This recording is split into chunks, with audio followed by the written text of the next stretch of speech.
So I was having issues with a crown that came loose initially. I do a lot of talking on the phone. I work in the pharmacy, so I have to deal with customers all day. And it was just, I had to get off the phone sometimes because the pain was just so bad that I told them, can you please hold? I need to go, get some Orajel or something on this. Overall, just painful. Albert had a broken tooth that was giving him pain. He had a small infection around that tooth as well. I recommended that we remove this tooth and put a bone graft so that we can prepare to replace this tooth in the future. I also talked to him about replacing this tooth because it's a tooth that he relies on with chewing. And we ultimately decided to replace this tooth with a dental implant. I'm the kind of person that does research before I do anything, so I knew I had to get something done, and it was more than just an average dentist could do, because an average dentist did this. It was kind of strange, because I came in, and at the time that I came in, they're just like, hey, you Albert? Yes.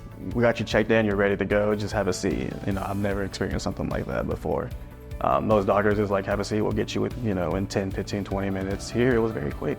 Dr. Loh was very patient and very kind. I was very nervous coming in. I never had something like this happen. It wasn't like an average doctor or dentist. He was very personal, very, I want to know about you, what happened, let's get all the information that we can so we can go forward with the treatment, what we need to do, and find out what we need to do about it. When I started getting this feeling about him being very personal, very, close to the whole situation, I was happy, I was very comforted. Since this all happened and I got it all corrected, it's just been, everything's gone uphill for me. Everything's doing, going better for me. I feel more confident, I feel more able.